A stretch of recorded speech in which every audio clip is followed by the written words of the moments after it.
This is a response, I think kind of a response at least, to a video by Greatex called Rape is Not a Fairy Tale. And in the end of this video there, Greatex, you spend a few seconds just talking about how you're sticking your neck out the window, putting your head on the guillotine and so on. So I'm just going to put my head in proximity to yours, but perhaps not stick it out as far.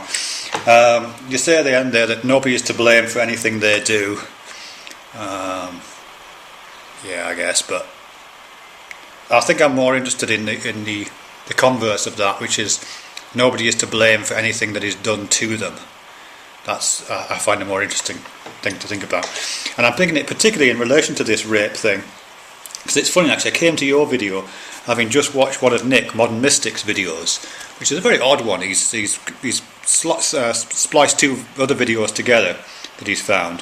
One of which is I don't know, an ape of some kind helping a small animal out of a river. It looks like an unusual act of, it looks like altruism, but might just be fascination. But anyway, it's doing that. But it's cut for some reason with this video of a young girl, I guess somewhere between the ages of 14 and 18, doing what looks like a lap dance in her bedroom, wearing just a pair of fairly skimpy pants and a t-shirt. I don't know, as I say, I don't know the reason why he's put those together, other than both these videos seem to be appealing to some aspect, or making different kinds of appeals to what we think of as animal nature.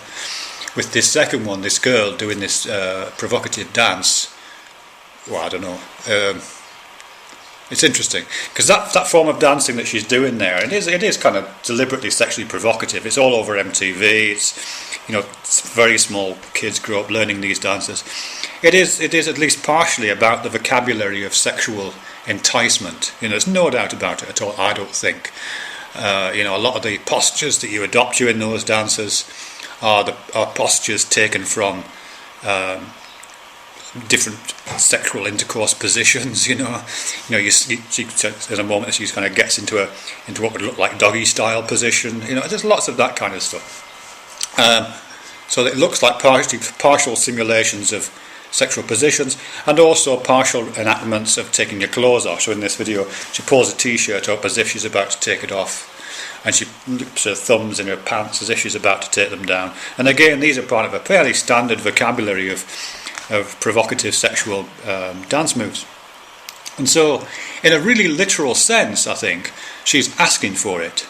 And those dance videos are all videos of, in this case, women, and I think it's predominantly women, who are asking for it, which is, I know you're not supposed to say, so this is why I say I'm kind of laying my neck alongside yours here, Greatex. But I do think there's a huge difference when you ask for something in full knowledge that the society you live in should not allow that request to be answered, and asking something in a society where the response to that request would be welcomed. Asking to be, let me see if I can draw an analogy. Like a lot of the things that men do, particularly young men, are relatively dangerous. I remember when I was a young lad doing horrendously dangerous things, physically dangerous things, climbing along the outside of motorway bridges, or riding motorbikes without a helmet, or just insane things. Playing stupid games with knives with my friends, just really nutty things. In pretty much every single way, I was asking to be killed or seriously injured. And then I was quite resentful in some ways when some of those things were taken away from me. When I was stopped I was banned from riding a motorbike when I was a lad because I was doing daft things. And I was quite resentful in some ways of that, the right to ask for my own demise, the right to ask for my own death to be taken away from me, the right to risk my own life in that way.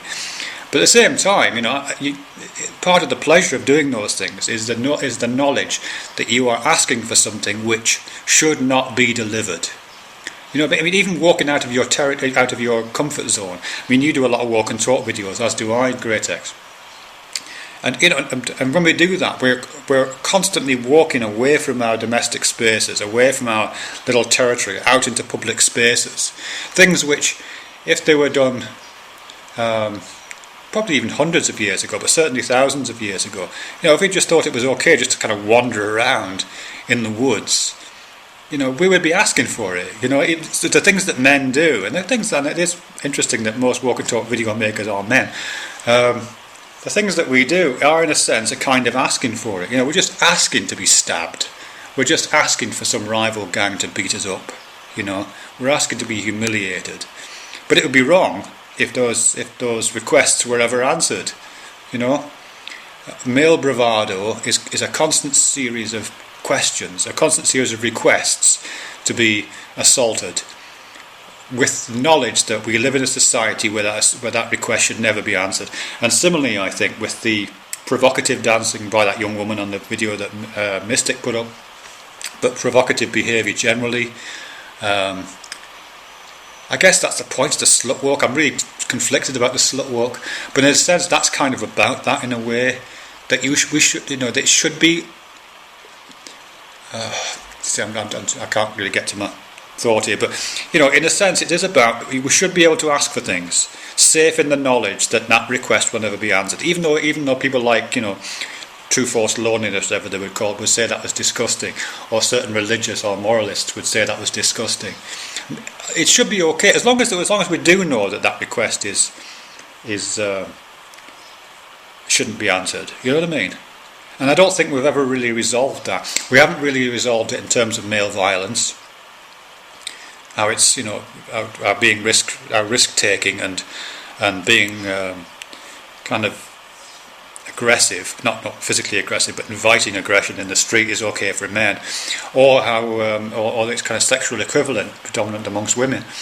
I don't think we've ever found a way to really get to grips with that, and what you say about rape there, which is it is very complex, is one of the features of that.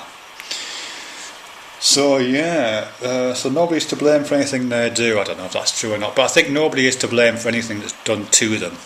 No matter if they dress like a slut or if they walk out in the street with a big sign on their t-shirt saying, "Kill me, kill me." If you're killed or raped, it's not your fault. End of.